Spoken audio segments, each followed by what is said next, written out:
Warahmatullahi wabarakatuh. Hai, kembali lagi. Kali ini di video yang keempat. Alhamdulillah, kita akan membahas masih di area thinking town sih. Jadi kalau 3 video yang lalu itu yang ada bakat futuristik, ada ideation, ada strategik, itu kan bakat-bakat yang bekerja di wilayah otak kanan. Kali ini kita akan membahas bakat-bakat yang ada di wilayah otak kiri. Nah, kita akan mulai dengan bakat analytical. Apa itu bakat analytical?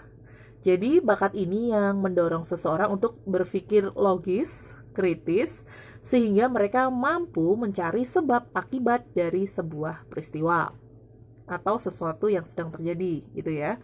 Nah, mereka mampu memikirkan semua faktor yang dapat mempengaruhi sebuah situasi atau sebuah kondisi, gitu. Kemudian bagaimana ekspresi bakat mereka? Bakat analytical ini memiliki ekspresi satu, ditandai dengan mereka itu suka bertanya.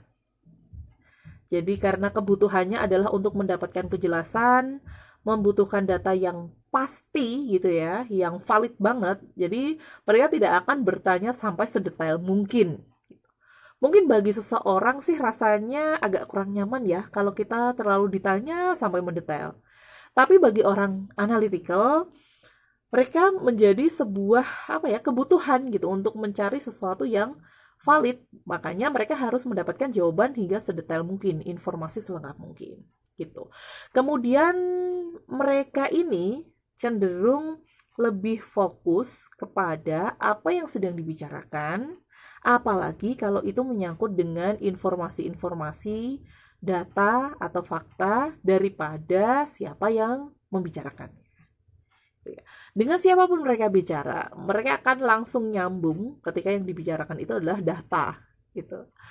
Kemudian karena mereka percaya bahwa kebenaran itu dibentuk dari data-data yang sudah mereka miliki, gitu ya.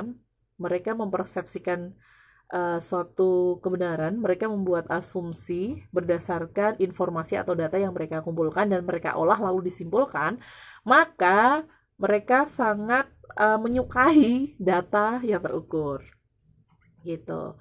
Nah, kebutuhannya apa saja sih? Sebagai orang analytical, kebutuhannya itu ya jelas keleluasaan untuk berpikir, kemudian kebebasan untuk mencari informasi atau data sampai sedetail-detailnya gitu. Kemudian mereka juga membutuhkan kejelasan informasi yang didapatkan. Jadi kalau informasi ini nggak jelas asal-usulnya, apalagi tidak didukung oleh data dan fakta, mereka cenderung untuk kurang percaya terhadap informasi yang datang. Lalu bedanya orang yang analyticalnya kuat dengan orang yang analyticalnya lemah itu apa sih?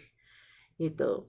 Jadi jelas ya, seperti yang sudah saya sampaikan di awal tadi, orang dengan analytical kuat itu karena saking sukanya mereka, saking butuhnya mereka terhadap kejelasan yang berasal dari data dan fakta, jadi mereka itu sangat kuat gitu ya untuk mengumpulkan data, mengolahnya, membuat kesimpulan, kemudian memikirkan berbagai kemungkinan-kemungkinan informasi lain yang bisa mendukung. Dalam struktur berpikir seperti itu, mereka kuat lama.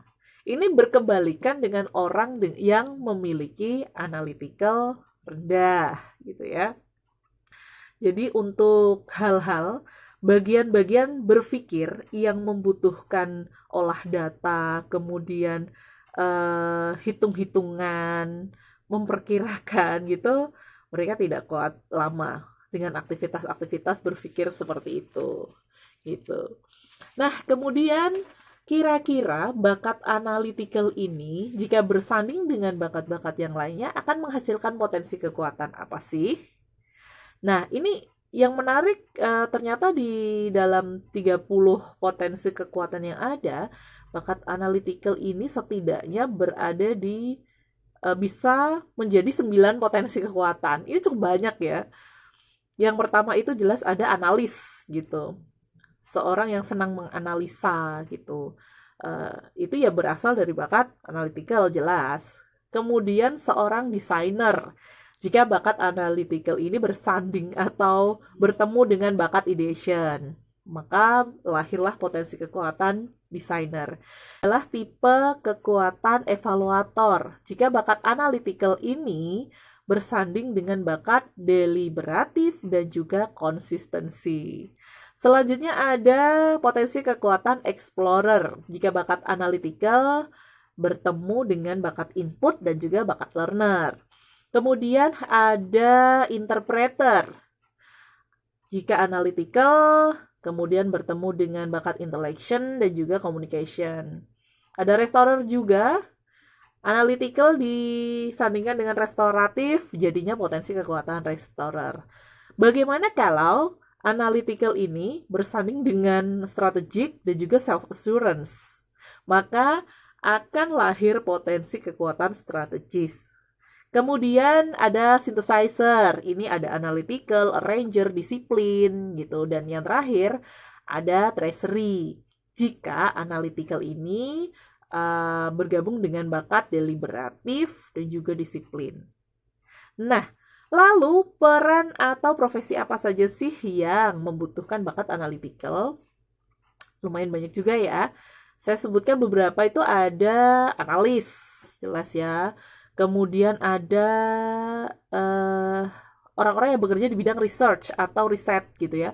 Entah itu riset keuangan, riset perusahaan, riset pemasaran gitu. Atau bekerja di bidang accounting. Bisa juga jadi seorang programmer dan juga seorang editor. Nah, jadi sebenarnya banyak ya profesi yang bisa dihasilkan dengan seseorang yang memiliki bakat kuat analytical. Baik. Nah, itu tadi penjelasan saya mengenai bakat analytical. Apakah Anda termasuk orang yang senang sekali berpikir logis, kemudian senang sekali mencari data dan fakta yang aktual, yang valid, yang bisa dipercaya, baru Anda bisa mempercayai sebuah informasi yang datang? Mungkin memang Anda memiliki bakat analytical kuat. Nah, di area otak kiri, bakat-bakat yang bekerja di area otak kiri ini sebenarnya ada banyak, nggak cuma analytical. Namun, nanti kita akan bahas di video yang lainnya ya. Jadi, pastikan Anda tetap mengikuti akun media sosial saya. Terima kasih. Assalamualaikum warahmatullahi wabarakatuh.